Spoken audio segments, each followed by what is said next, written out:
Metode sablon sublimasi itu adalah metode yang paling lengkap. Karena kenapa? Karena Halo semuanya, balik lagi di Rhino Talk. Nah, di Rhino Talk kali ini aku mau bahas seputar teknik sablon sublimasi. Tapi untuk pembahasannya seperti biasa, aku nggak sendirian. Aku udah ditemenin sama salah satu custom expert dari Rhino Indonesia, yaitu Mas Kevin. Hai Mas Kevin. halo Ana. Mas, aku mau tanya, apa sih sablon sublimasi itu? Kalau menurut saya Ana, metode sablon sublimasi itu adalah metode yang paling lengkap. Karena kenapa? Karena semua media bisa digunakan menggunakan metode sablon sublimasi. Nah, Ana, di sini aku akan bahas satu persatu mulai dari metode apa aja yang digunakan untuk sablon sublimasi dan media apa aja yang bisa digunakan melalui metode sablon sublimasi. Dan yang terakhir, kita mengetahui segmentasi pasar dari sablon sublimasi itu sendiri. Oke Ana, kita bahas satu persatu dulu ya dari metode sublimasi itu sendiri. Jadi metode sublimasi itu sama dengan metode sablon digital lainnya.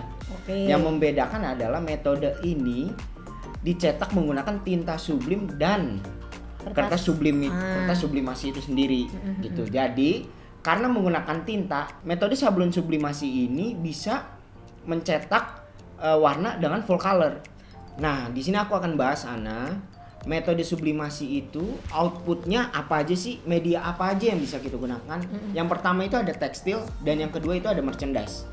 Nah, yang perlu teman-teman ketahui kalau kita medianya menggunakan tekstil, yang pertama itu adalah bahan yang mengandung polyester. Bahan dry fit atau jersey yang biasa Ana lihat kalau teman-teman Ana yang bermain bola itu biasanya bisa menggunakan metode sublimasi. Oke. Kedua scuba, terus ada tetron, satin, blaku, kanvas. Nah, tapi kalau misalnya yang tadi Mas Kevin bilang nggak cuma yang tekstil outputnya, tapi yang merchandise. Kalau merchandise itu gimana?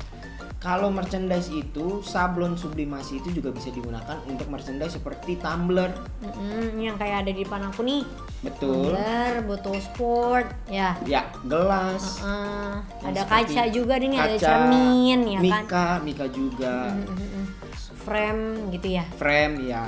Berarti untuk mencetak desainnya itu hanya menggunakan tinta serta kertas khusus sublim berarti. Betul. Kan. Nah, pertanyaannya adalah nyetaknya pakai mesin apa, Mas?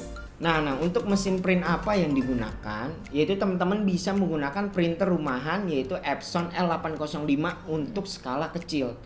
Tetapi kalau untuk skala besar, teman-teman bisa menggunakan printer Rhinotech GT160.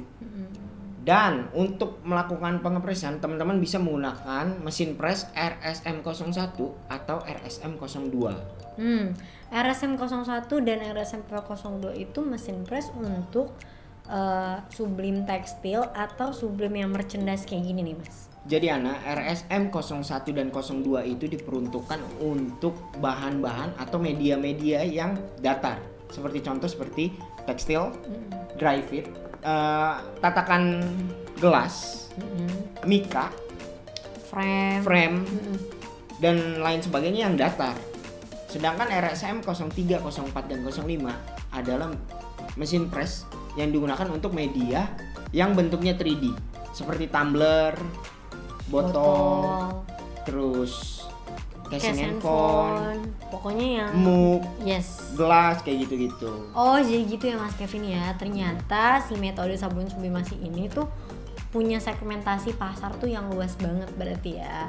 Jadi teman-teman gak cuma di usaha tekstil aja, tapi ini tuh bisa banget untuk kamu yang mau buka usaha merchandise. Karena hanya dengan beberapa alat yang sama tapi bisa menghasilkan usaha-usaha yang banyak dan berbeda-beda. Betul banget Ana. Jadi metode sublimasi itu bisa masuk di pasar industri tekstil ataupun pasar merchandise. Makanya yang tadi aku sudah bilang, metode sablon sublimasi itu adalah metode yang paling lengkap. Karena bisa masuk di tekstil ataupun di pasar merchandise. Tuh berarti gitu teman-teman, berarti ini benar-benar segmentasi pasarnya tuh luas banget. Dan buat teman-teman yang masih bingung atau misalnya ada pertanyaan seputar metode sabun sublimasi, teman-teman langsung aja hubungi Rhino Care atau bisa langsung DM Instagram Rhino Indonesia. Sampai ketemu di Rhino Talk selanjutnya. Bye. Bye.